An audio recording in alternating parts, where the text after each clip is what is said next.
فلا أقسم بمواقع النجوم وإنه لقسم لو تعلمون عظيم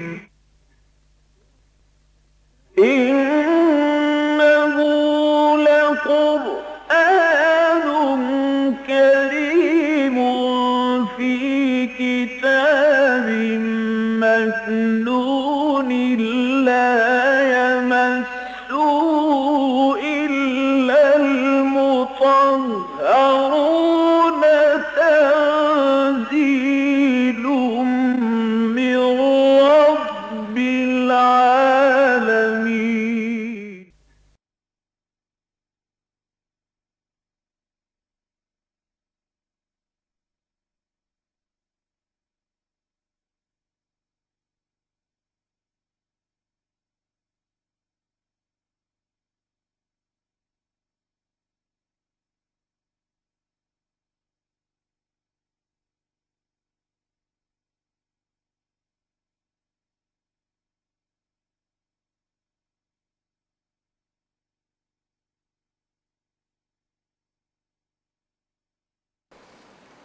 اعوذ باللہ من الشیطان الرجیم بسم اللہ الرحمن الرحیم وَلَقَدْ صَدَقَكُمُ اللَّهُ وَعْدَهُ إِذْ تَحُسُّونَهُم بِإِذْنِهِ حَتَّى إِذَا فَشِلْتُمْ وَتَنَازَعْتُمْ فِي الْأَمْرِ وَعَصَيْتُمْ مِنْ بَعْدِ مَا أَرَاكُمْ مَا تُحِبُّونَ مِنْكُمْ مَنْ يُرِيدُ الدُّنْيَا وَمِنْكُمْ مَنْ يُرِيدُ الْآخِرَةَ ثُمَّ صَرَفَكُمْ عَنْهُمْ لِيَبْتَلِيَكُمْ وَلَقَدْ عَفَا عَنْكُمْ وَاللَّهُ ذُو فَضْلٍ عَلَى الْمُؤْمِنِينَ اذ تسعدون ولا تلوون على احد والرسول يدعوكم في اخراكم فاصابكم غما بغم لكي لا تحزنوا على ما فاتكم ولا ما اصابكم والله خبير بما تعملون ثم انزل عليكم من بعد الغم امنة نعاسا يغشى طائفة منكم وطائفة قد اهمتهم انفسهم يظنون بالله غير الحق ظن الجاهلية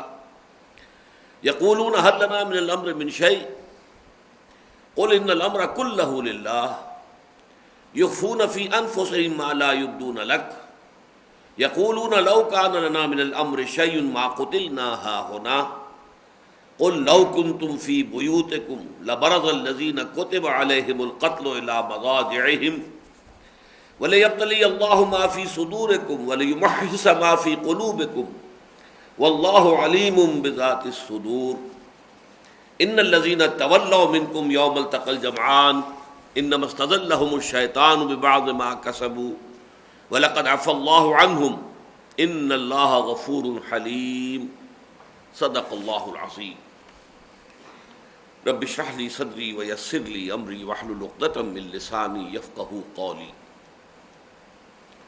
اللہم ربنا الہمنا رشدنا واعذنا من شرور انفسنا اللہم ارنا الحق حقا وارزقنا اتباعہ وارنا الباطل باطلا وارزقنا اجتنابہ آمین یا رب العالمین۔ غزوہ احد میں جو نہایت ناگوار صورتحال پیدا ہوئی تھی، جو بہت بڑا ٹرننگ پوائنٹ بن گیا تھا، اس کے ضمن میں یہ آیت نمبر 152 جو ہے سورہ آل عمران کی، وہ بہت اہم ہے۔ وَلَقَدْ صَدَقَكُمُ اللَّهُ وَعْدَهُ، دیکھو مسلمانوں، اللہ نے تو تم سے اپنا وعدہ پورا کر دیا تھا۔ اللہ نے نصرت کا وعدہ کیا تھا، مدد کا وعدہ کیا تھا، اس نے وہ وعدہ پورا کر دیا۔ جیسے ہی جنگ شروع ہوئی، تم نے انہیں گاجر مولی کی طرح کاٹا، یہاں تک کہ بنی عبدالدار کے 9 علم بردار یک کے بعد دیگرے ختم ہوئے، مسلمانوں کے ہاتھ میں واصل جہنم ہوئے۔ اس پورے خاندان میں ایک بھی نہ بچا کہ جو جھنڈے کو پھر لے کر کھڑا ہو سکتا۔ تو ہماری نصرت آ گئی تھی، ہمارا وعدہ پورا ہو گیا تھا، لیکن حتیٰ اذا فشلتم، اب یہاں 3 الفاظ جو آئے ہیں میں پوری وضاحت کر چکا ہوں، اس وقت صرف یاد دہانی ہے۔ یہاں تک کہ جب تم نے نظم کو ڈھیلا کیا، تم ڈھیلے پڑے، فشلتم وتنازعتم فی الامر، اور تم نے معاملے کے بارے میں جھگڑا شروع کیا۔ ہونا تو چاہیے سم و طاعت، سنو اور اطاعت کرو۔ جب تک کہ کوئی شے شریعت کے خلاف حکم نہ دے. آپ کا کمانڈر، لوکل کمانڈر حضرت عبداللہ ابن جبیر ابن نعمان انصاری، وہ مصر تھے کہ یہاں سے مت ہٹو. تو نبی اکرم صلی اللہ علیہ وسلم کے فرمان کی تو تم نے تعویل کر لی، لیکن سوال یہ ہے کہ جو لوکل کمانڈر ہے، جب حضور نے یہ فرمایا ہے کہ من اطاعنی فقد اطاع اللہ ومن عصانی فقد عصی اللہ، جس نے میری اطاعت کی اس نے اللہ کی اطاعت کی، جس نے میری نافرمانی کی اس نے اللہ کی نافرمانی کی. ومن اطاع امیری فقد اطاعنی ومن عصی امیری فقد عصانی، جس نے میرے نامزد کردہ مقرر کردہ امیر کی اطاعت کی اس نے میری اطاعت کی، جس نے اس کی نافرمانی کی اس نے میری نافرمانی کی. تو تم نے امیر کی نافرمانی کی. وَعَصَيْتُم مِّن بَعْدِ مَا أَرَاكُمْ، اور تم نے یہ نافرمانی کی اس کے بعد کہ اللہ نے تمہیں وہ شے دکھا دی ما تحبون، جو تمہیں پسند ہے. اکثر لوگوں نے اس سے مراد مال غنیمت لیا ہے، میرے نزدیک یہاں مراد فتح ہے. سورہ صف کی آیت کی روشنی میں وَأُخْرَىٰ تُحِبُّونَهَا نَصْرٌ مِّنَ اللَّهِ وَفَتْحٌ قَرِیب، بندہ مومن کو فتح سے شکست سے کوئی سروکار نہیں ہونا چاہیے، اپنا فرض ادا کرنے سے ساری بحث ہونی چاہیے. فتح و شکستوں کو پرواہ نہیں، اگر آپ نے اپنا فرض ادا کیا آپ کامیاب ہیں.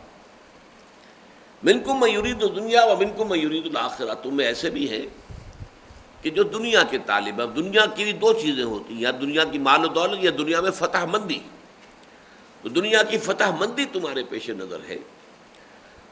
ہاں ایسے بھی ہیں کہ جو صرف آخرت کے طلبگار ہیں. ثم صرفکم عنہم، تمہارے اس طرز عمل کی وجہ سے اللہ تعالیٰ نے تمہارے رخ کو پھیر دیا ان کی جانب سے. یہ بڑا عمدہ انداز تعبیر ہے کہ جب دشمن بھاگ رہا تھا اور مسلمان تعاقب میں تھے، اب یہ کہ مسلمانوں کا رخ پھیر دیا ان کی طرف سے، کیونکہ پیچھے عقب سے حملہ ہو گیا ہے.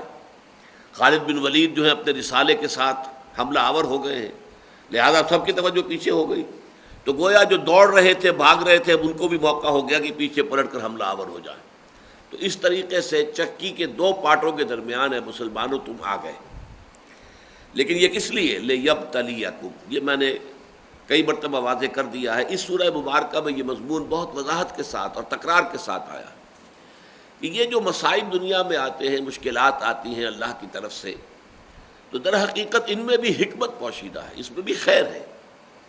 ابتلا، آزمائش، اسی سے معلوم ہوتا ہے کہ ہماری صفوں میں کہاں کہاں کوئی کمی ہے، کمزوری ہے، ضعف ہے، کس کس پہلو سے ہمارے حالات جو ہے اصلاح طلب ہیں.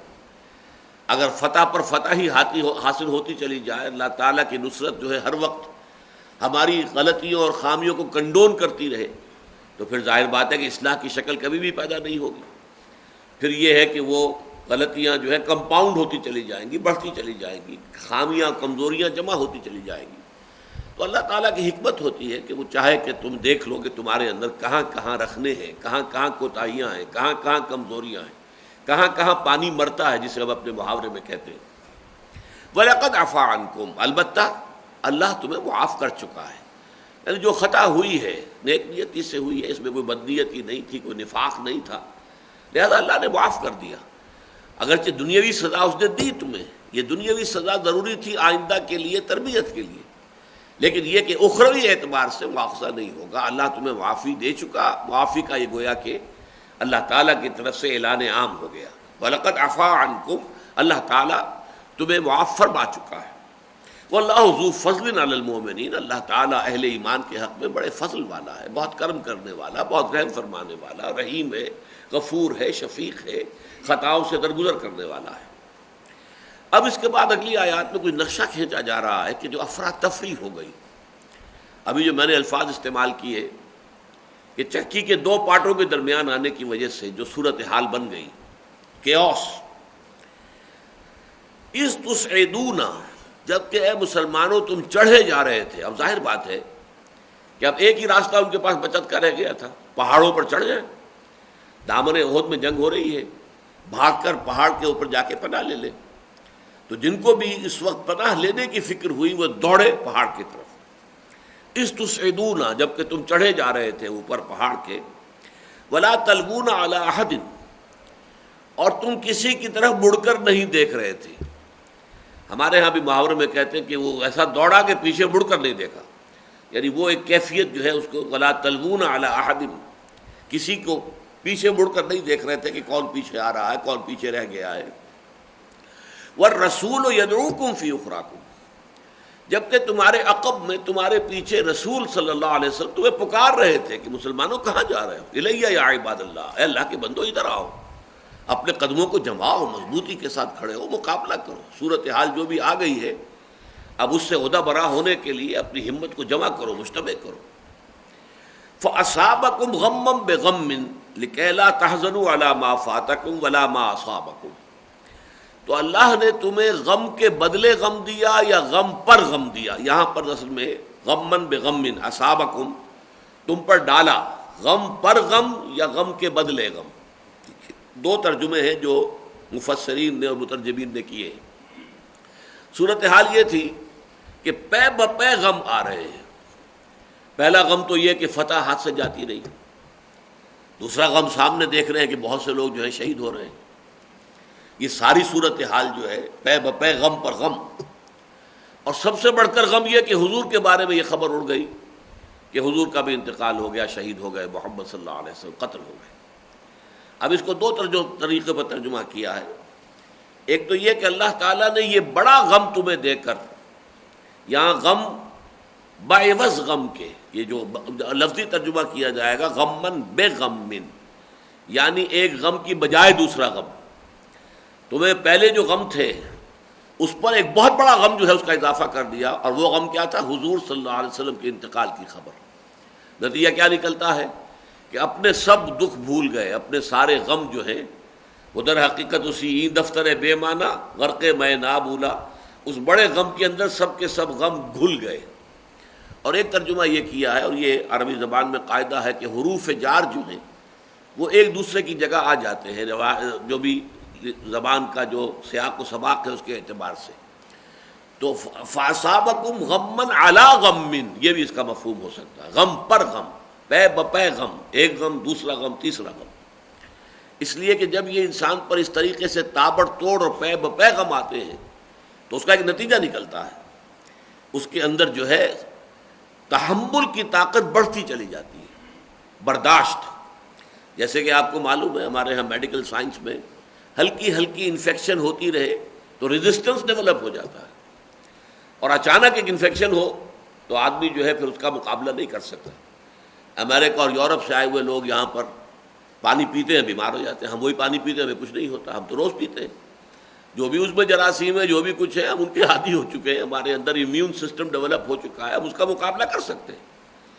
اگر کسی امریکن کو، یورپین کو پاکستان ہندوستان میں آ کے ملیریا ہو جائے تو مر جائے گا، وہ زندہ نہیں رہ سکے گا. لیکن ہمارے ہاں ملیریا جو ہے وہ ایک عام بیماری ہے، ہوتا رہتا ہے. تو یہ ہے کہ وہ ایک ریزسٹنس ڈیولپ ہوتی ہے. رنج سے خوگر ہوا انسان تو مٹ جاتا ہے رنج، مشکلیں اتنی پڑی مجھ پر کہ آسان ہو گئی.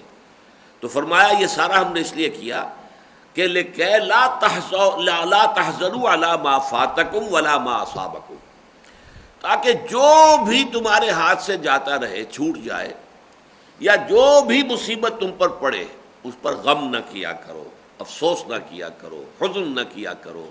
تحمل پیدا ہو جائے تمہارے اندر، برداشت پیدا ہو جائے، جسے ہم کہتے ہیں سرد و گرم چشیدہ. حالات جو ہے انسان نے اگر دیکھے ہوں، ہر طرح کے حالات، اچھائی بھی، برائی بھی، تکلیف بھی اور راحت بھی، تو آدمی پختہ ہو جاتا ہے. اسے سیزننگ کہتے ہیں. آپ لکڑی جو ہے وہ پڑی رہے، جو آپ کی شیشم کی لکڑی ہے، دھوپ بھی اس پر آ رہی ہے اور بارش بھی پڑ رہی ہے، لیکن وہ سیزننگ ہو رہی ہے اس کی، وہ پختہ سے پختہ تر ہو رہی ہے. اسی طریقے سے تاکہ تمہارے اندر جو ہے وہ پختگی پیدا ہو جائے. غمم بغم لکے لا تحزنوا علی ما فاتکم ولا ما اصابکم واللہ خبیر بما تعملون. اور جو کچھ تم کر رہے تھے یا کر رہے ہو، اللہ اس سے پوری طرح باخبر ہے، اس کی نگاہوں سے کوئی چیز مخفی نہیں ہے. تمہاری خامیاں بھی اس کی نگاہوں میں ہے، اور تمہارے اندر جو بھی خیر ہے اس کو بھی اللہ خوب جانتا ہے.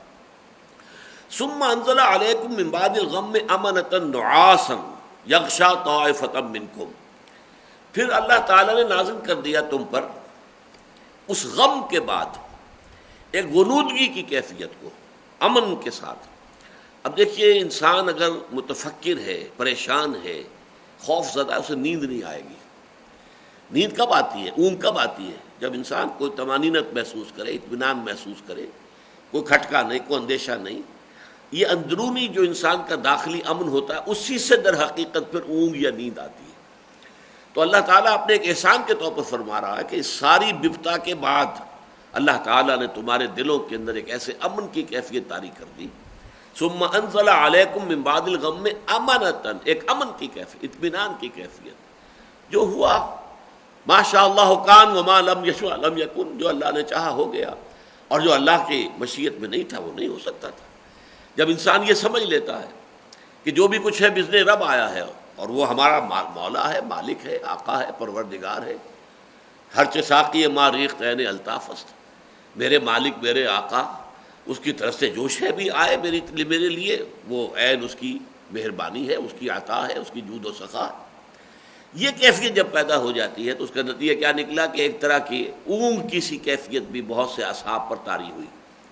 حضرت طلحہ کے بارے میں آتا ہے کہ کئی دفعہ تلوار ان کے ہاتھ سے اسی اونگ کی کیفیت میں چھٹی ہے. نعاسا یغشا طائفۃ منکم، یہ ایک اونگ تھی جو تم میں سے ایک گروہ کو ڈھانپے ہوئے تھی، ان کے اوپر طاری ہو گئی تھی.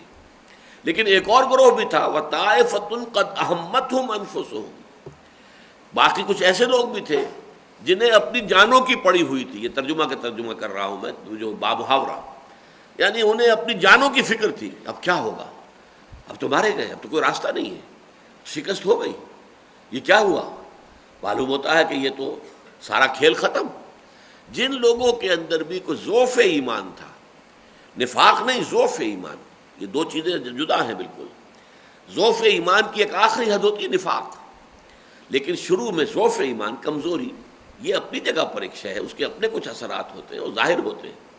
جن میں اس ایمان کی کچھ کمزوری تھی ان کے حواس جو ہیں اس وقت وہ سخت مختل تھے، پریشان تھے، انہیں اپنی پڑی ہوئی تھی. وطائفۃ قد اہمتہم انفسہم، ان کو تو پوری طریقے سے ان کی اپنی جانوں نے ہی فکر دامنگیر کر دیا تھا کہ اب کیا بنے گا. یظنون باللہ غیر الحق ظن الجاہلیہ، اور وہ اللہ کے ساتھ گمان کرنے لگے تھے ناحق جاہلی دور کے گمانوں کے مانند. یہ کیا ہے، کیا واقعتاً اللہ کے رسول کا وعدہ سچا تھا؟ یا ہو سکتا ہے کسی کے دل میں شیطان نے یہاں تک وسوسہ اندازی کی ہو کہ ہم تو محمد پر ایمان لائے تھے، کیا واقعتاً محمد اللہ کے رسول ہے؟ یہ اگر اللہ کے رسول ہوتے تو یہ کیفیت کیسے ہو جاتی ہے ہمارے ساتھ؟ یہ ہمارا جو معاملہ ہوا ہے، اللہ تعالیٰ کا محبوب ہو، اللہ کا حبیب ہو، اللہ کا رسول ہو، اللہ کا فرستادہ ہو، اللہ کا چنا ہوا ہو، مصطفیٰ مرتضیٰ، لیکن یہ کہ یہ صورتحال ہو گئی. تو شیطان ظاہر بات ہے کہ اس کو تو جہاں تک وسوسہ اندازی ہے اس کا تو اختیار حاصل ہے، اللہ تعالیٰ نے دے رکھا ہے. الذی یوسوس فی صدور الناس من الجنۃ والناس. تو یظنون باللہ غیر الحق ظن الجاہلیہ، وہ گمان کرنے لگے تھے اللہ کے بارے میں ناحق، غلط، بے بنیاد، باطل گمان، کہ جو در حقیقت جاہلیت والے دور کے سے گمان تھے. یقولون، اور وہ کہہ رہے تھے حل لنا من الامر من شیء، کیا ہمارے پاس بھی اختیار کی کوئی مقدار ہے؟ یعنی اصل خیال یہ آیا کہ یہ غلطی ہوئی کہ ہم کھلے میدان میں آ کر اس لشکر کے ساتھ ٹکرا گئے، یہ غلطی ہوئی. بجائے اس کے کہ وہ غلطی سامنے ہوتی. ظاہر بات ہے اکثر و بیشتر لوگوں کے سامنے تو اس وقت عین میدان کارزار میں یہ حقیقت منکشف تھی ہی نہیں کہ غلطی کی ہے تیر اندازوں نے. یہ ساری صورتحال کیوں ہو گئی ہے؟ اکثر کے لیے تو وہ اچانک صورتحال جو ہے وہ بدل گئی، کہ ابھی تو صورتحال یہ تھی کہ دشمن بھاگ رہا تھا، ہم اس کا تعاقب کر رہے تھے، اور اچانک یہ ہے کہ ہمیں اپنی جانوں کی پڑ گئی ہے، ہم دو چکی کے دو پاٹوں کے مابین آ گئے. اب سبب کیا ہوا، غلطی کیا ہوئی؟ وہ تو ظاہر بات ہے کہ ہم پہلی آیت میں پڑھ چکے ہیں کہ سبب تو تمہاری اپنی غلطی تھی. وہ جو 35 یا 40 تیر انداز وہاں سے ہٹ گئے، اور حضور صلی اللہ علیہ وسلم کی جو بھی ہدایت تھی اس کی خلاف ورزی ہو گئی. خواہ حضور کے قول کی تعویل کی گئی ہو، لیکن لوکل کمانڈر جو ہے اس کے حکم کی تو خلاف ورزی ہوئی ہے. تو اصل میں تو اللہ نے اس کی بنا پر تمہیں اس ابتلا میں اور آزمائش میں ڈالا ہے. لیکن یہ کہ جن لوگوں کے سامنے یہ پوری سچویشن نہیں تھی تو ان کے دلوں میں تو ظاہر بات ہے طرح طرح کے خیالات آ رہے تھے، اور ان کا ذہن یہ بن رہا تھا کہ بات غلط ہو گئی کہ ہم نے کھلے میدان میں، بہتر شکل یہی تھی کہ ہم جو ہے مدینے میں محصور ہو کر دفاع کرتے اور مقابلہ کرتے، کیونکہ یہ بات مشورے میں پہلے آئی تھی. حضور کی اپنی رائے بھی یہی تھی. اتفاق دیکھیے اسے، سوئے اتفاق کہیے اسے کہ عبداللہ ابن ابی کی رائے بھی یہی تھی. ایک طرف اللہ کے سچے رسول کی رائے تھی اور ایک طرف ایک منافق اور رئیس المنافقین کی رائے تھی، لیکن رائے جو ہے وہ ایک ہو گئی تھی. کچھ اور لوگ بھی ہوں گے کہ جو اس رائے کے حامل ہوں، لیکن چونکہ بہت سے لوگوں نے بڑے جوش کا اور بڑے جذبات کا مظاہرہ کیا کہ ہمیں تو شہادت کی موت درکار ہے، اور وہ لوگ جو خاص طور پر بدر میں نہیں جا سکے تھے، لیکن بدر میں تو اعلان تھا ہی نہیں، وہ تو صرف ایک قافلے کا راستہ روکنے کے لیے کچھ لوگوں کو ساتھ لے کر حضور نکلے تھے، جنگ کا تو کوئی سوال ہی نہیں تھا. اب انہیں یہ حسرت تھی کہ اتنی بڑی فضیلت سے ہم محروم رہ گئے کہ ہم غزوہ بدر میں شریک نہ ہو سکے.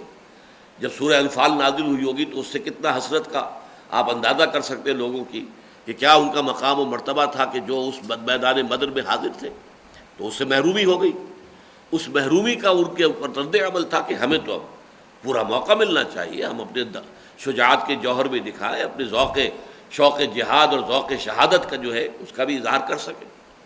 لیکن اب ان کو یہ خیال آیا کہ در حقیقت وہ لوگ جن کی رائے یہ تھی کہ محصور ہو کر مدینے میں دفاع کرنا چاہیے، بات ان کی درست تھی، لیکن یہ معاملہ عجیب ہے. فیصلہ جو ہے وہ ہمارے اختیار میں تو ہے ہی نہیں، فیصلہ آخری جو ہے وہ تو حضور کے اختیار میں ہے. یعنی یہاں ایک نقطہ نوٹ کر لیجئے، اگرچہ مشاورت حضور نے کی تھی، ایک رائے یہ بھی حضور کی بھی تھی اور کچھ اور لوگوں کی بھی کہ مدینے میں محصور ہو کر دفاع کیا جائے، اور یہ کہ بہت سے لوگوں کی رائے یہ تھی کہ نہیں، کھلے میدان میں مقابلہ کریں گے. لیکن فیصلہ کوئی کاؤنٹنگ آف ووٹس سے نہیں ہوا تھا. یہ نہیں تھا کہ اچھا بھائی گنتی کر لو کتنے لوگ ادھر ہیں کتنے لوگ ادھر، یہ نہیں تھا. یہ مغالطہ ذہن سے نکال دیجئے. اسلامی جو نظام ہے اس میں یہ ہے کہ مشورے کا مطلب یہ نہیں ہوتا کہ مشورے کے بعد اب گنتی کر کے نوٹ کیے بھائی 10 آدمی ادھر ہیں 9 ادھر ہیں 10 کی بات صحیح ہو گئی، بلکہ یہ کہ امیر جو ہے اس کے ہاتھ میں فیصلہ ہوگا. جو بھی مشورہ دینا چاہے اس کے اوپر کوئی پابندی نہ، مشورہ دے، دلائل دے، اپنی رائے کے حق میں جو بھی استدلال ہے اس کے پاس، جو شواہد ہیں جو پیش کرے، اس کو پورا موقع ملے، سب لوگ سنیں، غور کریں. لیکن اس کے بعد آخری فیصلہ امیر کے ہاتھ میں. تو چونکہ آخری فیصلہ تو حضور نے کیا تھا خود، لہذا اب ان کو یہ خیال ہوا کہ ہماری رائے پر فیصلہ ہوتا، یا یہ کہ یہ دیکھا جاتا کتنے لوگوں کی رائے یہ تھی کہ محصور ہو کر مقابلہ کیا جائے، تو شاید ہم یہاں نہ مرتے. یقولون هل لنا من الامر من شیء. اب اس کا جو جواب نمبر 1 دیا گیا وہ کیا ہے؟ قل ان الامر كله للہ. کہہ دیجئے امر تو سارا کا سارا اللہ کے ہاتھ میں ہے، اللہ کے اختیار میں ہے. ایک تو یہ کہ تکوینی امر جو ہے اس میں تو کوئی سازی ہے ہی نہیں اللہ کا، کیا ہونا ہے، کیا اللہ کی تدبیر ہے، کیا مشیت ہے، لانگ ٹرم پلاننگ اللہ کی کیا ہے. ظاہر بات ہے کہ وہ تو اللہ ہی جانتا ہے، اپنی مشیت، اپنی تدبیر، اپنی منصوبہ بندی، اپنے پلان سے وہی واقف ہے. لہذا عالم تکوینیات میں تو پورا کا پورا اختیار اسی کے ہاتھ میں ہے. باقی تشریعی معاملات میں اللہ تعالیٰ نے اگر کچھ اختیار انسانوں کو دیا ہے تو وہ بھی ڈیلیگیٹڈ ہے، وہ بھی دیا ہوا ہے، ان کا اپنا تو نہیں ہے، ذاتی استحقاق تو نہیں ہے. یہ بڑی پیاری بات ہے جو ہمارے قرارداد مقاصد میں بیان کی گئی ہے کہ اس میں یہ طے کیا گیا ہے کہ حاکمیت اللہ کی ہے، اور ہمارے پاس جو اختیار ہے وہ بھی ڈیلیگیٹڈ ہے، بھائی اللہ کی طرف سے دیا ہوا ہے، اور یہ ہمارے پاس ایک مقدس سیکرٹ ٹرسٹ ہے، مقدس امانت ہے. ایک ہوتا ہے میرا اختیار میرا ذاتی ہے تو میں جو چاہوں کروں، ایک یہ کہ کسی نے مجھے اختیار دیا ہے تو اس کی لمیٹیشنز رہیں گی. جس حد تک اس نے اختیار دیا ہے اس حد کے اندر اندر ہی وہ اختیار استعمال ہوگا. لہذا یہاں پر جو بات کہی گئی وہ یہ کہ قل ان الامر كله للہ، لیکن اس کے بعد ان کی بات کھولی گئی کہ اصل میں جو کچھ یہ کہہ رہے ہیں هل لنا من الامر من شیء، کیا ہمارے پاس بھی کوئی اختیار ہے کہ نہیں، یہ تو فیصلہ جو ہے خود فرد واحد کر لیتا ہے. صلی اللہ علیہ وسلم اس وقت وہ اللہ کے رسول تھے، لیکن ہمیشہ جو ہے سیرت کا مطالعہ کرتے ہوئے اور حالات و واقعات جو بھی پیش آئے اس وقت ان کے بارے میں غور کرتے ہوئے ہمیشہ نوٹ کیا کیجئے کہ حضور کی کئی حیثیتیں تھیں. حضور ایک حیثیت میں اللہ کے رسول ہیں، اللہ کے نبی ہیں، ایک حیثیت میں وہ مسلمانوں کے امیر ہیں، ایک حیثیت میں وہ سپہ سالار ہیں. تو مختلف حیثیتیں حضور کی ہوتی تھیں. اس اعتبار سے ہر وقت کی بات جو ہے، بعض اوقات حضور نے فرمایا کہ تم میں سے کوئی لوگ، 2 آدمی، 2 فریق اپنا مقدمہ میرے ہاں لے کر آتے ہیں، اور ان میں سے ایک زیادہ چرب زبان ہوتا ہے، زیادہ اپنی بات کو بیان کر دیتا ہے، دلائل دے دیتا ہے، اور میں اس کے حق میں فیصلہ کر دیتا ہوں. لیکن اگر وہ ناحق فیصلہ کروا کر لے گیا مجھ سے تو جان لے کہ وہ آگ کا ٹکڑا لے کر جا رہا ہے میری عدالت سے۔ عدالت محمد کی ہے صلی اللہ علیہ وسلم، وہ معصوم ہے۔ لیکن اب یہ مقدمہ تھا نا، مقدمے میں تو جو بھی فیکٹس آف دی کیس ہیں اس پر فیصلہ ہوگا۔ گواہیاں کیا ہیں؟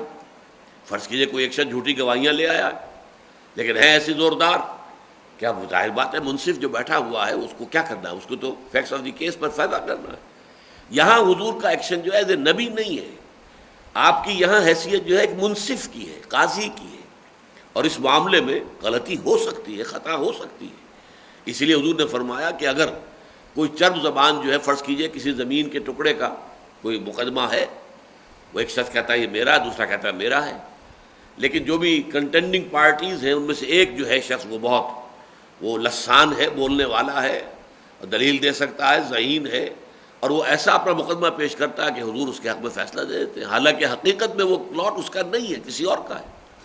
تو حضور نے فرمایا کہ وہ میری عدالت سے ڈگری لے کر جائے گا کہ ہاں محمد نے فیصلہ کر دیا ہے کہ یہ قطعہ زمین میرا ہے، لیکن وہ جہنم کا ٹکڑا لے کر جا رہا ہے، وہ اصل میں اللہ جو ہے کنڈون نہیں کرے گا اس کی بے ایمانی کو۔ تو اس اعتبار سے وہ جو کہتے تھے کہ ہمارا اختیار کو ہونا چاہیے، یخفون فی انفسہم ما لا یبدون لک، اے نبی یہ اپنے دلوں میں ایک بات چھپائے ہوئے ہیں جو آپ پر ظاہر نہیں کرتے۔ ظاہر بات ہے کہ حضور کے سامنے ایسی بات کہنے کی جرت نہیں تھی، ان کے دل میں کیا ہے، وہ دل کی بات کیا ہے، یقولون، یہ یقولون جو ہے یہ قول قلبی ہے، ان کے دل میں، ان کے دل یہ کہہ رہے ہیں، ان کے اندر اصل میں بات یہ ہے، یقولون لو کان لنا من الامر شیء ما قتلنا ہاہنا، اگر ہمارے پاس اختیار ہوتا فیصلہ کرنے کا، اگر ہمارے ہاتھ میں اختیار ہوتا امر کا، تو ہم یہاں نہ مارے جاتے۔ ہم سے مراد ہمارے بھائی، آخر 70 شہید ہو گئے ہیں، یہ معاملہ نہ ہوتا، اس طرح کا حادثہ پیش نہ آتا، اس طرح کا حادثہ پیش نہ آتا۔ لیکن اس کا جواب جو دیا ہے اللہ تعالیٰ نے، قل لو کنتم فی بیوتکم، اے نبی ان سے کہہ دیجئے اگر تم لوگ ہوتے اپنے گھروں کے اندر، لبرز الذین کتب علیہم القتل الی مضاجعہم، تو جن لوگوں کے بارے میں مشیت اذنی کا فیصلہ تھا کہ انہیں قتل ہونا ہے، وہ عین اس وقت بھی اپنے گھروں سے نکل کر اس جگہ پہنچ جاتے جہاں پر وہ قتل ہوئے۔ مسجع کہتے ہیں لیٹنے کی جگہ کو، جہاں وہ لیٹ گئے، جہاں وہ کھیت رہے، کھیت رہنا جو ہے اردو کا محاورہ ہے، یہاں جو وہ قتل ہوئے ہیں، جہاں گرے ہیں۔ ظاہر بات ہے مشیت اذنی کے اندر تو یہ چیز پہلے سے طے ہے، ہونا ہے، کس کے لیے وہ شہادت لکھ دی گئی ہے، یتخذ منکم شہداء، اللہ چاہتا تھا کہ تم میں سے کچھ کو اپنی گواہی کا منصب جو عطا کر دے، شہادت عظمیٰ کے اوپر فائز کر دے۔ تو جن کے بارے میں بھی اللہ کا یہ فیصلہ تھا، چاہے وہ گھروں میں ہوتے، لیکن وہ جو وقت معین اور وہ جو جگہ معین ہے اس کے اوپر انہوں نے کسی نہ کسی بہانے سے کسی نہ کسی صورت میں پہنچ کر رہنا تھا۔ لو کنتم فی بیوتکم لبرز الذین کتب علیہم القتل الی مضاجعہم ولیبتلی اللہ ما فی صدورکم۔ اب دیکھیے پھر یہ لفظ آ گیا یبتلیہ، اور یہ سب کچھ اس لیے ہوا کہ اللہ تعالیٰ جانچے پرکھے دیکھے کہ تمہارے دلوں میں کیا ہے، تمہارے سینوں میں کیا ہے۔ یہاں پھر ایک اور لفظ آ رہا ہے وَلِيُمَحِّصَ مَا فِي قُلُوبِكُمْ، اور تاکہ بالکل پاک کر دے اس چیز کو جو تمہارے دلوں میں ہے۔ یہ یمحص کا لفظ پہلے بھی آ چکا ہے، وَلِيُمَحِّصَ اللَّهُ الَّذِينَ آمَنُوا وَيَمْحَقَ الْكَافِرِينَ، یہ 141ویں آیت تھی۔ اللہ تعالیٰ چاہتا تھا کہ اہل ایمان کو علیحدہ کر دے، چھانٹی کر دے کافروں سے، یعنی یہاں کافر سے مراد منافق۔ پہلی چھلنی تو لگ گئی جیسے ہی دونوں فوجیں آمنے سامنے ہوئی اور 300 آدمی لے کر عبداللہ ابن ابی چلا گیا، ایک چھلنی لگ گئی، معلوم ہو گیا یہ منافق تھے، یہ نکل گئے۔ میں نے آپ کو بتایا تھا کہ بحث و تمہیز جو ہم اردو میں لفظ استعمال کرتے ہیں، بڑی بحث و تمہیز کے بعد یہ فیصلہ ہو گیا، تو یہ لفظ بہت بامانی ہے۔ بحث کہتے ہیں کریدنے کو، جیسے کوا جو ہے اپنی چونچ سے کریدتا ہے زمین کو، تو کریدنے سے کہیں کوئی دانہ نکل آئے اس کی خوراک بن سکے، پھر کرید کر جو مواد ہو پھر اس کو چھانٹا جائے، اس میں سے کیا چیز مفید ہے کیا چیز بیکار ہے، جیسے چھاج میں ڈال کر آپ بھوس علیحدہ کر دیتے ہیں، دانے علیحدہ کر دیتے ہیں، یہ تمہیز کہلاتی ہے، بحث و تمہیز، کرید کر تمام چیزوں کو پروز اینڈ کونس کو سامنے لے آنا اور پھر ان کی چھانٹی کر کے فیصلہ کرنا۔ تو اللہ تعالیٰ نے پہلی تو چھلنی لگائی کہ منافقین کو علیحدہ کر دیا اور جو صاحب ایمان تھے ان کو علیحدہ کر دیا. لیکن اب جو صاحب ایمان تھے ان میں سے سب کا ایمان خالص نہیں تھا. کوئی نہ کوئی دنیا کی محبت، کوئی مال کی محبت، کوئی اولاد کی محبت، کسی درجے میں. یعنی ایمان غالب ہے لیکن بالکل جو ہے بے لوس، جس کو ہم کہتے ہیں کہ سرے سے کوئی اور شے جو ہے اس کی آلائش ہو ہی نہ، یکسو ہو جائے انسان. تو فرمایا اللہ چاہتا تھا کہ جو تمہارے سینوں میں ہے اسے جانچے پرکھے، وَلَيُمَحِّصَ مَا فِي قُلُوبِكُمْ، اور جو تمہارے دلوں میں ہے یعنی ایمان اس کو بالکل خالص کر دے، پاک کر دے ہر طرح کے شائبے سے، ہر طرح کی ضعف سے، ہر طرح کی کمزوری سے.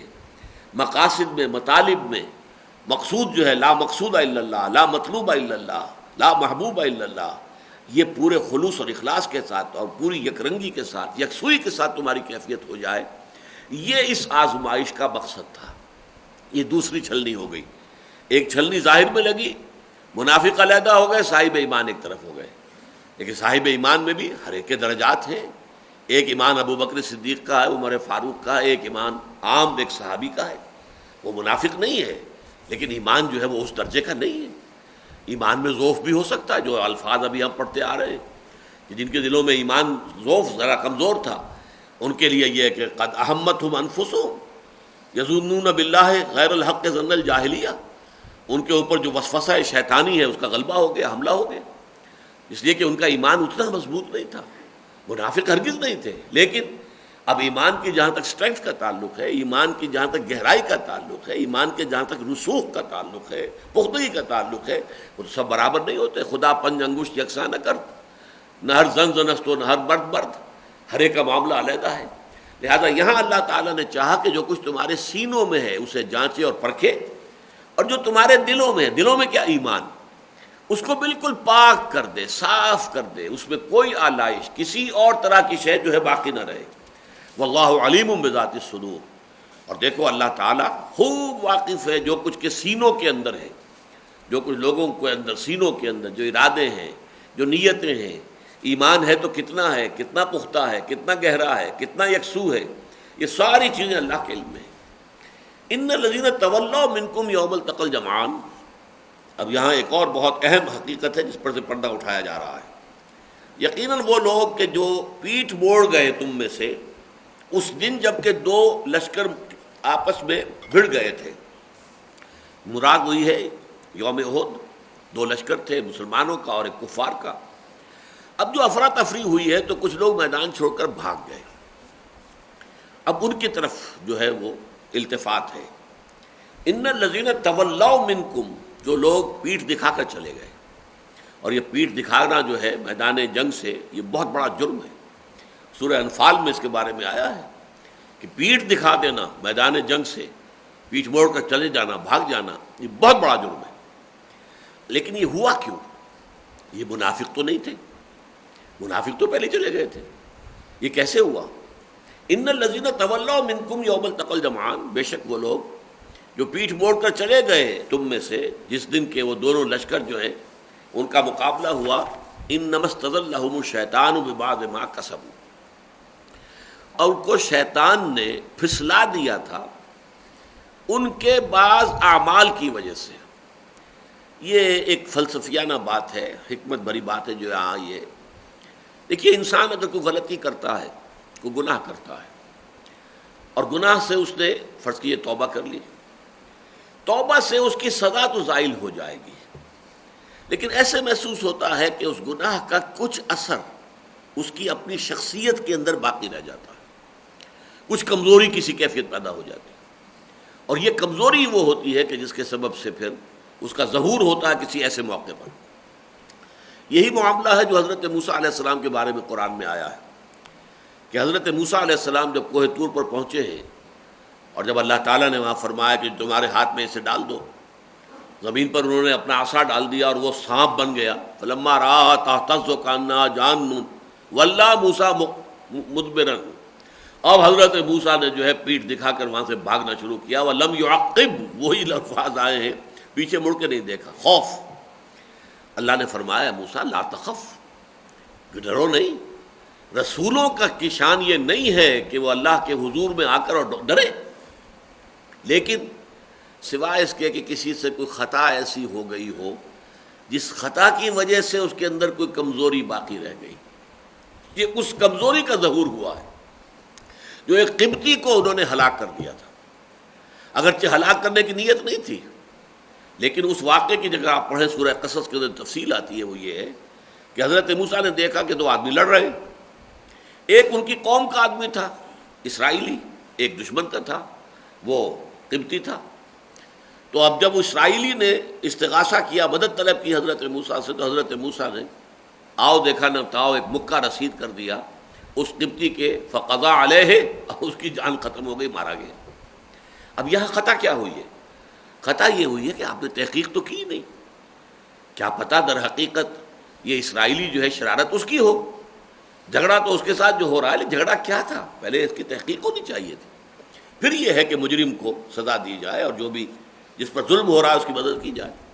تو یہ ایک خطا ہوئی ہے حضرت موسیٰ علیہ السلام سے، اور اس میں گویا کہ پیش نظر کیا تھا کہ ایک میری قوم کا آدمی ہے، اسرائیلی ہے، تو یہ چیز جو ہے یہ تو در حقیقت اسے تو ہم حمیت جاہلی کہیں گے، اس کو حمیت جو ہے وہ اصل حمیت حق تو نہیں ہے۔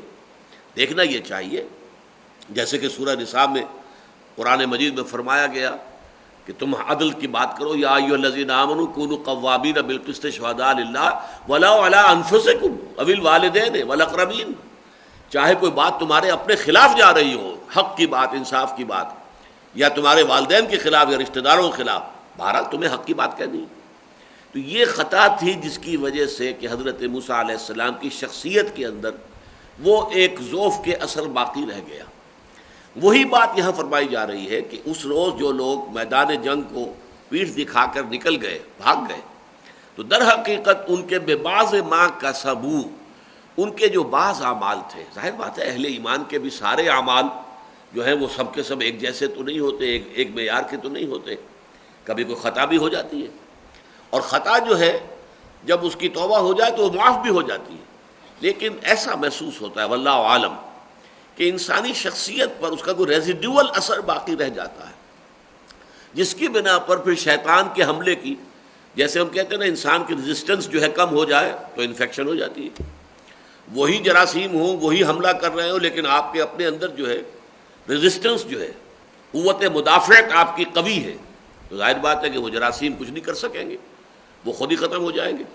لیکن اگر آپ کی قوت مدافعت کمزور ہو گئی ہے تو وہ جراثیم آپ کے اوپر حملہ آور ہو جائیں گے۔ تو شیطان جو ہے انما استزلهم الشیطان، شیطان نے ان کے پاؤں ڈگمگا دیے، یہ ہے پھسل جانا، پھسلا دیے پاؤں ان کے، شیطان نے ببعض ما کسبوا، ان کے بعض اعمال کی وجہ سے، وَلَقَدْ عَفَا اللَّهُ عَنْهُمْ، یہاں پھر اعلان کیا اللہ انہیں معاف کر چکا ہے۔ اس میں ایک واقعہ آتا ہے بہت اہم، جو لوگ اس روز میدان چھوڑ کر چلے گئے ان میں ایک بہت بڑا نام بھی ہے، اور وہ نام ہے حضرت عثمان رضی اللہ تعالی عنہ، ذو النورین، حضور کے دوہرے داماد، وہ بھی میدان چھوڑ کر چلے گئے تھے، اور اسی وجہ سے بعد میں جب فتنہ اٹھا ہے ان کی خلافت کے دور میں، تو جو لوگ تھے سبائی انہوں نے ان کے الزامات میں سے اس کو بھی بڑا اچھالا کہ یہ شخص تو وہ ہے جو میدان چھوڑ کر غزوہ احد کے اندر میدان سے نکل گیا تھا، بھاگ گیا تھا۔ اس پر پھر صحابہ نے جواب دیا، وہ یہی تھا جو اب یہاں آ رہا ہے، وَلَقَدْ عَفَا اللَّهُ عَنْهُ، اللہ انہیں معاف کر چکا ہے۔ اب تم کون ہوتے ہو ان کے اوپر زبان طعن دراز کرنے والے؟ تمہیں کوئی حق نہیں ہے۔ اللہ تعالیٰ نے جہاں ان لوگوں کی بعض اس کمزوری کے پہلو کو نمایاں کیا، وہاں صاف کہہ دیا وَلَقَدْ عَفَا اللَّهُ عَنْهُمْ، اللہ تعالیٰ انہیں معاف کر چکا ہے۔ ان اللہ غفور الرحیم، یقیناً اللہ تعالیٰ بہت بخشنے والا اور رحم اور حلیم ہے۔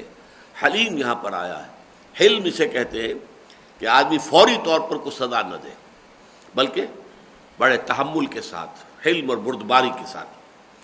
یا ایھا الذین آمنوا لا تکونوا کالذین کفروا، اہل ایمان تم ان لوگوں کے مانند نہ ہو جانا کافروں میں سے جو تھے، وقالوا لاخوانہم، اور جنہوں نے کہا اپنے بھائیوں کے بارے میں، اذا ضربوا فی الارض، جبکہ وہ کہیں زمین میں سفر پر تھے، او کانوا غزا، یا کہیں کسی جنگ میں شریک تھے، لو کانوا عندنا ما ماتوا وما قتلوا، تو ان کا اگر وہ ہمارے پاس ہوتے، نہ گئے ہوتے اس سفر پر، نہ گئے ہوتے، شریک ہوئے ہوتے اس جنگ میں، تو نہ قتل ہوتے۔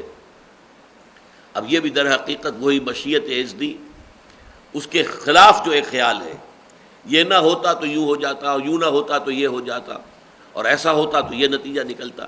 یہ چیزیں جو ہے، جیسا کہ میں نے کئی دفعہ آپ کو سنایا ہے کہ حضور نے فرمایا ان کلمۃ لو تفتح عمل الشیطان، کاش کہ ایسا ہو جاتا، کاش کہ یوں نہ ہوتا۔ یہ بات جو ہے در حقیقت ایمان کے ذرا گہرائی میں اتر کر دیکھیں تو ایمان کے منافی ہے۔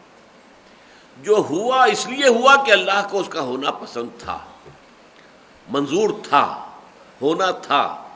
ہم تو شارٹ سائٹڈ ہیں، ہماری تو جو ہے نگاہ بہت تھوڑی دور تک جاتی ہے، اللہ کی نگاہ بہت دور تک جاتی ہے، اور وہ اس کی منصوبہ بندی، اس کی پلاننگ جو ہے بہت لمبی ہے۔ اس کی لانگ ٹرم پلاننگ میں پتہ نہیں اس کے ساتھ کیا حکمت وابستہ ہے، کیا خیر اس کے ذریعے سے اللہ تعالیٰ وجود میں لانا چاہتا ہے۔ ہمیں تو یقین یہ ہونا چاہیے بیدک الخیر، تیرے ہاتھ میں خیر ہی خیر ہے، چاہے بظاہر ہمیں بعض اوقات کوئی شے اپنے حق میں شر نظر آئے، یہ تکلیف دہ بات ہو گئی میرے لیے، بری بات ہو گئی، وہ بری بات میرے لیے ہے، مجھے محسوس ہو رہی ہے، کیا پتا کہ ان دی لانگر پلاننگ، جو اللہ کی طویل جو پلاننگ ہے، اس میں اس کے اندر کتنا بڑا خیر مضمر ہو۔ آسان تحبوا شیئا وہو شر لکم وآسان تکرہوا شیئا وہو خیر لکم، عین ممکن ہے کہ تم کسی چیز سے کو پسند کرو، اس سے محبت کرو، حالانکہ وہ تمہارے لیے شر ہو، ان دی لانگ رن اس سے برائی پیدا ہونی ہو۔ اور یہ بھی ہو سکتا ہے کسی چیز کو تم ناپسند کرو، تمہیں وہ ناگوار محسوس ہو، لیکن یہ کہ اسی میں خیر ہو، تمہیں معلوم نہیں ہے کہ اللہ تعالیٰ نے اس میں تمہارے لیے کیا خیر مضمر رکھا ہوا، چھپایا ہوا ہے۔ تو فرمایا ان لوگوں کے مانند نہ ہو جانا جنہوں نے کفر کیا، اور اپنے ان بھائیوں کے بارے میں جو کہیں سفر میں تھے، وہاں بیمار ہوئے، ہلاک ہو گئے، یا کہیں جنگ میں گئے تھے، وہاں قتل ہو گئے۔ تو لوگوں نے اگر یہ کہا کہ لو کانوا عندنا ما ماتوا وما قتلوا، اگر وہ ہوتے ہمارے پاس، نہ سفر پر گئے ہوتے، نہ جنگ میں شریک ہوتے، تو نہ مرتے اور نہ قتل ہوتے۔ لِيَجْعَلَ اللَّهُ ذَلِكَ حَسْرَةً فِي قُلُوبِهِمْ، اصل میں یہ سب کچھ اس لیے ہے کہ اس کے بنا پر اللہ تعالیٰ ان کے دلوں میں حسرت پیدا کر دینا چاہتا ہے، ہائے کاش وہ نہ گیا ہوتا۔ یہ گویا کہ نقد سزا مل رہی ہے تمہارے ایمان کے اس ضعف کی، یہ حسرت، یہ انگیٹھی جو تمہارے دلوں میں جل رہی ہے اس وقت، اندر ہی اندر اس کی آگ جو ہے وہ تمہیں تپا رہی ہے، یہ بھی اللہ کی ایک سزا ہے، یہ ضعف ایمان کا ایک نتیجہ ہے جو فوری نکل رہا ہے۔ لِيَجْعَلَ اللَّهُ ذَلِكَ حَسْرَةً فِي قُلُوبِهِمْ، تاکہ اسے اللہ تعالیٰ ذریعہ بنا دے ان کے دلوں میں حسرت کا، افسوس کا۔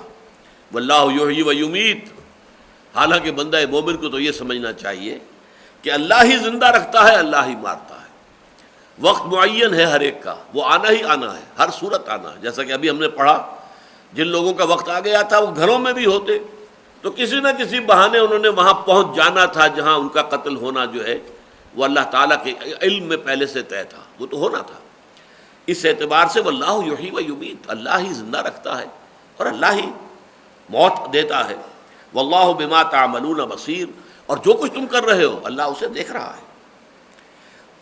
وَلَئِن قُتِلْتُمْ فِي سَبِيلِ اللَّهِ، اگر تم اللہ کی راہ میں قتل ہو جاؤ، او متم، یا تم اپنے گھروں میں چارپائیوں پر پڑے ہوئے تمہارا انتقال ہو جائے، موت تمہیں آ کر دبوچ لے، تو یقیناً لمغفرۃ من اللہ ورحمۃ خیر مما یجمعون، تو اللہ تعالیٰ کی طرف سے جو مغفرت ملنے والی ہے اور جو رحمت، وہ یقیناً اس سب سے بہت بہتر ہے جو یہ جمع کر رہے ہیں۔ یعنی یہ کہ اصل شے جس کی طرف توجہ ہونی چاہیے کہ ہم اللہ تعالیٰ کی مغفرت کے حقدار بن سکیں، اللہ تعالیٰ کی رحمت کے مستحق بن سکیں۔ باقی موت اس شکل میں آئے یا اس شکل میں آئے، جیسا کہ حضرت خالد ابن ولید کے بارے میں آتا ہے رضی اللہ تعالیٰ عنہ، وہ کہتے ہیں کہ میرے جسم میں 4 انگلیوں کے مانند بھی جگہ نہیں ہے کہ جہاں کوئی نہ کوئی تلوار کا یا نیزے کا زخم نہ ہو، لیکن دیکھو میری حالت کہ میں اونٹ کی طرح گھر میں چارپائی پر پڑا مر رہا ہوں۔ یعنی مجھے اللہ تعالیٰ کی طرف سے شہادت نصیب نہیں ہونی تھی، نہیں ہو رہی۔ کتنی جنگوں میں لڑا، کس طرح لڑا، بے جگری سے لڑا، کتنی مرتبہ زخمی ہوا، میرے جسم کے جو ہے وہ یوں سمجھئے کہ چھلنی ہوا زخموں سے، تو چاہے تلواروں کے زخم بھی ہیں اور نیزوں کے زخم بھی ہیں، لیکن دیکھ لو موت میری جو ہے وہ اس بسترے کے اوپر آ رہی ہے. فلا نامت اعین الجبنا. تو دیکھو میرے اس حقیقت کو دیکھ کر، میرے اس حال کو دیکھ کر جو بزدل ہیں انہیں سبق حاصل کرنا چاہیے. نہیں، بزدل آدمی جنگ میں جانے سے ڈرتا کہ موت نہ آ جائے. موت جو ہے وہ جنگ میں جانے سے نہیں آتی ہے، موت تو اللہ کے حکم سے آتی ہے. اگر اس کا وقت آ گیا ہے تو چاہے گھر میں بھی ہوگے تو مرو گے. لیکن یہ کہ یہ جو بھی جبن ہے انسان میں، یہ حضرت خالد ابن ولید کا قول ہے، فلا نامت اعین الجبنا. تو جو نامرد لوگ ہیں یا بزدل لوگ ہیں ان کی آنکھیں جو ہیں ان کو سونا نہیں چاہیے. یعنی اس حقیقت کو کھول کر دیکھ لیں کہ میں خالد ابن ولید کتنی جنگوں میں حصہ لینے والا اور جس کا جسم جو ہے چھدا ہوا ہے زخموں سے، لیکن میری موت جو ہے وہ بستر پر گھر میں ہو رہی ہے. لہذا یہ بات نوٹ کر لینی چاہیے کہ جنگ میں جانے کا مطلب یہ نہیں ہے کہ لازماً موت آ جائے. لہذا اس کی وجہ سے کوئی بزدلی نہیں ہونی چاہیے. وَلَئِن قُتِلْتُمْ فِي سَبِيلِ اللَّهِ أَوْ مُتُّمْ لَمَغْفِرَةٌ مِّنَ اللَّهِ وَرَحْمَةٌ خَيْرٌ مِّمَّا يَجْمَعُونَ. تو جو رحمت ہے اللہ کی طرف سے اور مغفرت، وہ یقیناً بہت بہتر، قیمتی، وقی ہے ان تمام چیزوں سے جو وہ جمع کر رہے ہیں. وَلَئِن مُتُّمْ وَقُتِلْتُمْ لَإِلَى اللَّهِ تُحْشَرُونَ. اور کیا فرق واقع ہوتا ہے اگر تم مرو یا قتل ہو جاؤ. تو موت تو دونوں شکلوں میں آ گئی نا، چاہے بستر پہ پڑ کے موت آئی ہے اور چاہے قتل ہو کر موت آ گئی ہے. لا الى اللہ تحشرون. ظاہر بات ہے کہ ہر حالت میں، دونوں صورتوں میں بہرحال تمہیں اللہ ہی کی طرف دھکیلا جائے گا، جمع کیا جائے گا. پہنچنا تو وہی ہے، بارگاہ خداوندی ہی میں حاضری ہو کر رہے گی. اب اس کے بعد جو آیت آ رہی ہے یہ بھی اس سورہ مبارکہ کی بڑی عظیم آیات میں سے ہے، اور نظم جماعت کے حوالے سے، اور خاص طور پر کسی جماعت، اقامت دین کے لیے قائم ہونے والی جماعت کے امیر کا جو طرز عمل ہونا چاہیے، اس کے لیے گویا کہ نہایت ہی جامع ہدایت نامہ ہے یہ آیت. فَبِمَا رَحْمَةٍ مِّنَ اللَّهِ لِنتَ لَهُمْ. تو یہ اللہ تعالیٰ کی رحمت کا مظہر ہے اے محمد صلی اللہ علیہ وسلم کہ آپ ان کے حق میں بہت نرم ہیں. حضور کی طبیعت میں شفقت، رحمت، یہ بہت غلبہ تھا. اسی رحمت اور شفقت کا غلبہ جو ہے اس کا ایک مظہر تھا کہ غزوہ بدر کے بعد آپ کی رائے بھی ہوئی، حضرت ابو بکر صدیق رضی اللہ تعالیٰ عنہ کی رائے بھی ہوئی کہ یہ قیدی جو ہیں انہیں فدیہ لے کر چھوڑ دیا جائے. اگرچہ اللہ کو وہ بات پسند نہیں آئی، حضرت عمر کی رائے کی توثیق کی اللہ تعالیٰ نے وحی کے ذریعے سے. لیکن یہ کہ جو طبیعت میں جو ایک نرمی ہے، شفقت ہے، یہ حضور کی یوں سمجھیے کہ جس کو ہم کہتے ہیں سیکنڈ نیچر، وہ آپ کی طبیعت ثانیہ بن چکی تھی. اب ظاہر بات ہے کہ وہ اہل ایمان کے حق میں تو اور بھی زیادہ نہایت شفیق. فَبِمَا رَحْمَةٍ مِّنَ اللَّهِ لِنتَ لَهُمْ. یہ بھی در حقیقت اللہ کی رحمت کا ایک مظہر ہے اے نبی کہ آپ ان کے حق میں بہت نرم ہیں. وَلَوْ كُنْتَ فَظًّا غَلِيظَ الْقَلْبِ. اور اگر ہوتے آپ تند خو اور سخت دل، لَانفَضُّوا مِنْ حَوْلِكَ، تو یہ آپ کے ارد گرد سے چھٹ جاتے، چلے جاتے، منتشر ہو جاتے. یعنی وہ جو اقبال نے کہا ہے، کوئی کارواں سے ٹوٹا کوئی بدگماں حرم سے، کہ امیر کارواں میں نہیں خوئے دل نوازی. امیر کارواں میں جہاں اسے امر جو ہے اس کے ہاتھ میں، اختیار اس کے ہاتھ میں، فیصلہ اسے کرنا ہے، حکم اسے دینا ہے، ضرورت پڑنے پر سزا بھی دینی ہے، ڈانٹ ڈپٹ بھی کرنی ہے، وہ بھی ایک ضروری حصہ ہے نظم جماعت کو قائم کرنے کے لیے. لیکن یہ کہ جس کو سزا دی جا رہی ہے اسے بھی یہ محسوس ہو کہ یہ کوئی ذاتی سختی مجھ پر نہیں کر رہے ہیں، بلکہ در حقیقت یہ ایک نظم کا تقاضا ہے جو پورا کر رہے ہیں، ورنہ ان کے دل میں تو میرے لیے محبت ہے. حضرت کعب بن مالک کی جو بڑی طویل حدیث ہے، جو غزوہ تبوک میں جانے سے رہ گئے تھے اور انہوں نے صاف تسلیم کیا تھا کہ کوئی عذر نہیں تھا حضور، بس سستی تھی اور نفس نے مجھے ورغلایا اور میں رہ گیا. انہیں سزا دی گئی، بڑی سخت سزا دی گئی. لیکن یہ ہے کہ وہ خود کہتے ہیں کہ میں مسجد میں ہوتا تھا تو میں کننکھیوں سے دیکھتا تھا حضور کی طرف، تو میں دیکھتا تھا کہ حضور بھی میری طرف دیکھ رہے ہیں اور شفقت بھری، محبت بھری نگاہ سے دیکھ رہے ہیں. لیکن جب میں حضور کی طرف رخ کرتا تھا حضور اپنی نگاہ پھیر لیتے تھے. تو یہ جو شکل تھی کہ حضور کے دل میں محبت تھی ان کے لیے، لیکن سزا جو ہے وہ دینی ضروری تھی. تو سزا بھی دی جائے، جیسے کہ حضرت ماعز کو یا غامدیہ خاتون جو تھی جنہوں نے کہ زنا کا اعتراف کیا دونوں نے، اور دونوں کو رجم کیا حضور نے. اب رجم سے زیادہ جو ہے، میں کوٹ اینڈ کوٹ یہ لفظ استعمال کر رہا ہوں دوسروں کے حوالے سے، وحشیانہ سزا اس کو دنیا کہے گی نا. کسی کو پتھر مار مار کے جو ہے وہ ہلاک کیا جائے. پھانسی ہے تو کیا ہے، ایک جھٹکا لگا اور ختم آدمی. اور آج کل امریکہ وغیرہ میں تو کیا ہوتا ہے، وہ بجلی کا کرنٹ پاس کیا اور گیا. تو کوئی ذاتی اذیت اور تکلیف تو نہیں پہنچتی اسے، لیکن ایک شخص یا ایک عورت وہ اپنے ہاتھوں سے سر بچا رہی ہے اور پتھر لگ رہا ہے، سر بچاتی ہے تو جسم پہ پتھر لگ رہا ہے، اور اتنے پتھر مار مار کے اس کو ہلاک کر دیا جائے، تو بڑی سخت سزا ہے، بڑی سخت سزا ہے، بڑی سخت سزا ہے۔ حضور نے وہ سزا دی ہے اللہ کے حکم کی تنفیذ میں، لیکن یہ کہ ساتھ ہی کیفیت یہ تھی کہ جب کسی نے بعد میں کہہ دیا کہ کس قدر بے حیا تھی یہ عورت اور کس قدر بے حیا تھا یہ شخص، تو حضور نے کہا، ڈانٹ پلائی کہ انہوں نے وہ توبہ کی ہے کہ اگر تمام مدینے کے رہنے والوں پر وہ توبہ تقسیم کر دی جائے تو سب کے نجات کا ذریعہ بن جائے گی۔ ایک طرف یہ کیفیت ہے، دل میں ان کے لیے جو جذبات ہیں وہ یہ ہے، لیکن حکم خدا بندی کی تنفیذ جو ہے، تقاضا جو ہے شریعت کا، اس کے اللہ وَلَكُمْ فِي الْقِصَاصِ حَيَاتٌ یا اُولِي الْأَلْبَابِ، قصاص کے اندر سزا دینے میں تمہارے لیے زندگی ہے، لیکن ایک ہے شفقت، قلب میں شفقت ہونی چاہیے۔ فَبِمَا رَحْمَةٍ مِّنَ اللَّهِ لِنْتَ لَهُمْ، تو یہ بڑے اللہ کے رحم اور کرم اور فضل کا مظہر ہے نبی صلی اللہ علیہ وسلم کہ آپ ان کے حق میں بہت نرم ہیں، شفیق ہیں۔ وَلَوْ كُنْتَ فَظًّا غَلِيظَ الْقَلْبِ، اگر ہوتے آپ تند خو، ہر وقت تیوریاں چڑھی ہوئی ہیں، ماتھے پر بل ہے اور درستی کے ساتھ بات ہو رہی ہے، معلوم ہوتا سخت خشونت ہے دل کے اندر، غلیظ القلب، سخت دل ہوتے، لَانفَضُّوا مِنْ حَوْلِكَ، تو یہ آپ کے ارد گرد سے یہ مجمع جو ہے یہ آپ کی خوئے دل نوازی، آپ کی شفقت، آپ کی رحمت، جہاں ایک طرف اللہ پر رسول پر ایمان جو ہے وہ آپ کے ساتھ جوڑے ہوئے ہے، ساتھ ہی آپ کی محبت، آپ کی شفقت بھی ان کی شیرازہ بندی کے اندر یہ کافی بڑا رول پلے کر رہی ہے۔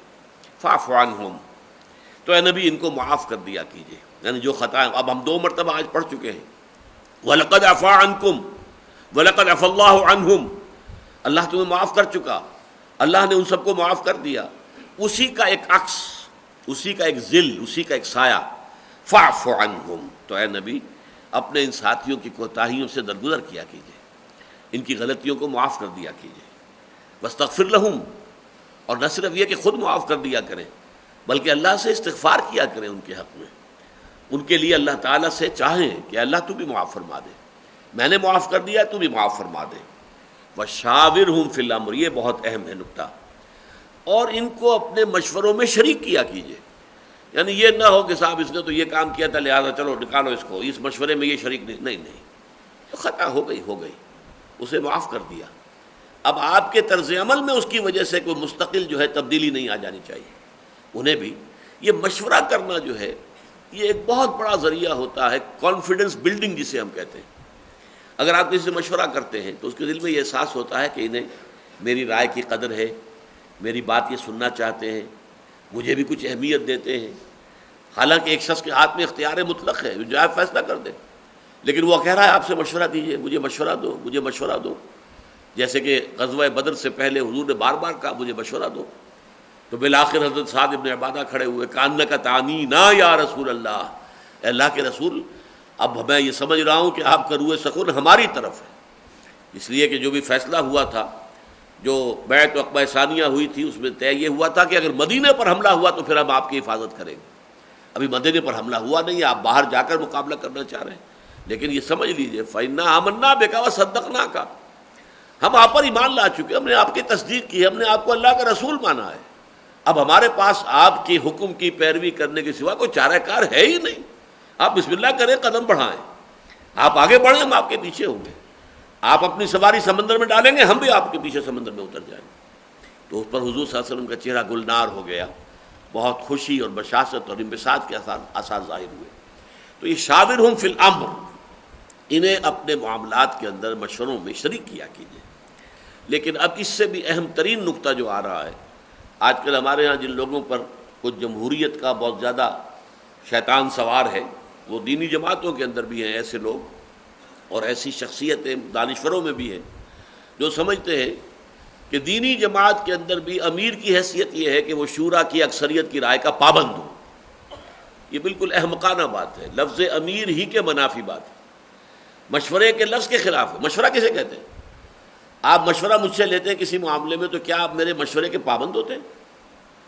مشورہ لیتے ہیں، آپ نے مجھ سے بھی لیا، ان سے بھی لیا، ان سے بھی لیا، اس کے بعد فیصلہ تو آپ کے ہاتھ میں، آپ نے کیا کرنا ہے۔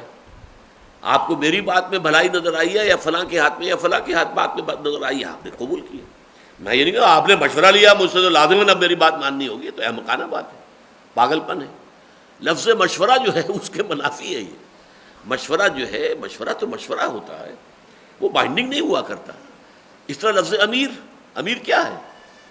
آمر کہتے ہیں ڈکٹیٹر، آمر، آمر کیا ہے؟ اس میں فاعل، اور امیر کیا ہے؟ صفت مشبہ، یعنی جب کوئی صفت کسی شے میں، کسی شخصیت میں پختہ ہو جائے تو وہ گویا کہ پھر فعیل، صفت مشبہ بنتی ہے، فعیل۔ تو امیر زیادہ گاڑھا ہے عامر سے، اور عامر کو آپ کہتے ہیں گالی ہے، یہ تو فلاں بڑا عامر صاحب، بڑا اس کے آمرانہ رجحانات ہیں، یہ تو گالی ہے۔ لیکن لفظ اسلام کا لفظ تو امیر ہے۔ اس کا کیا مطلب ہے؟ مشورہ ہو، لیکن فَإِذَا عَزَمْتَ، یہاں اگر ہوتا فَإِذَا عَزَمْتُمْ، جب تمہارے مشورے سے ایک بات طے ہو جائے، اگر جمع کا صیغہ ہوتا تو پھر اس کا منطقی نتیجہ یہ تھا کہ مشورے کے بعد کاؤنٹنگ آف ووٹ کیجئے، اکثریت کدھر ہے اس کے مطابق فیصلہ کر لیجئے۔ اس لیے کہ اتھارٹی جو ہے it vests in that body, not in that person. اصل اختیار جو ہے اس امیر کا نہیں ہے بلکہ اس شورا کا ہے۔ تو شورا جو ہے کثرت رائے سے جو فیصلہ دے گی تو ظاہر بات ہے امیر جو ہے اس کا پابند ہوگا۔ یہ ہے اس صورت میں کہ یہاں عزمتم ہوتا یا عزمتا ہے، یعنی یہ کہ مشورہ تو آپ کیجئے، لیکن جب آپ یکسو ہو جائیں اور فیصلہ کر لیں اور پختہ بات کر دیں، فتوکل علی اللہ، پھر اللہ پر توکل کیجئے۔ اسی کا مظاہرہ فرمایا تھا حضور نے کہ جب غزوہ احد سے پہلے مشورے میں، اگرچہ آپ کی ذاتی رائے یہ تھی کہ مدینے میں محصور ہو کر دفاع کیا جائے، لیکن آپ نے اہل ایمان نوجوانوں کے جوش اور خروش کا پاس کیا، لحاظ کیا، فیصلہ ہو گیا۔ لیکن اب جب آپ اپنے حجرے میں تشریف لے گئے اور وہاں سے جب برآمد ہوئے تو آپ نے زرہ پہنی ہوئی تھی، اور یہ غیر معمولی بات تھی۔ تو صحابہ کا ماتھا ٹھنکا کہ کوئی بات خاص ہے، صحیح کچھ ہونا ہے اس دفعہ، لہذا انہوں نے کہا حضور ہم اپنی رائے واپس لیتے ہیں، آپ اپنی رائے پر عمل فرمائیں۔ آپ نے فرمایا نہیں، اب فیصلہ ہو چکا، اور نبی کو یہ زیب نہیں دیتا کہ ہتھیار لگا کر پھر اتار دے۔ تو گویا کہ فیصلے کے بعد جو ہے اب یہ نہ ہو کہ ابھی یہ فیصلہ، ابھی یہ فیصلہ ہے، پھر آدمی جو ہے اسی طریقے سے شیکی نس کا مظاہرہ، یہ بھی امیر کے منصب کے منافی ہے۔ معاملہ یہ ہے کہ ٹھیک ہے، سوچ لیا، غور کر لیا، اور جتنا بھی ممکن ہے، جتنا بھی وسیع سے وسیع تر ہو سکتا ہے دائرہ مشاورت کا، وہ آپ نے کر لیا، رائے سامنے اب فیصلہ امیر کا ہے۔ حکومت کے معاملے میں فرق پڑ سکے گا، وہ ایک علیحدہ بات ہے۔ جمہوریت اسلام میں جماعتی صورت میں کچھ اور ہے، حکومتی سطح پر کچھ اور ہے، اور یہ میرا اس وقت کا موضوع نہیں ہے۔ اس وقت کا موضوع ہے جماعتی سطح پر۔ تو جماعتی سطح پر یہ آیت جس کو لوگ پیش کرتے ہیں تو وہ غلط استدلال کرتے ہیں۔ شاورہم فی الامر کے بعد فاذا عزمت واحد کا صیغہ ہے، پھر جب آپ کوئی فیصلہ کر لیں فتوکل علی اللہ، تو پھر اللہ تعالیٰ پر توکل کیجئے۔ ان اللہ یحب المتوکلین، یقیناً اللہ تعالیٰ توکل کرنے والوں کو پسند کرتا ہے۔ بارک اللہ لی ولکم فی القرآن العظیم ونفعنی وإیاکم بالآیات والذکر الحکیم۔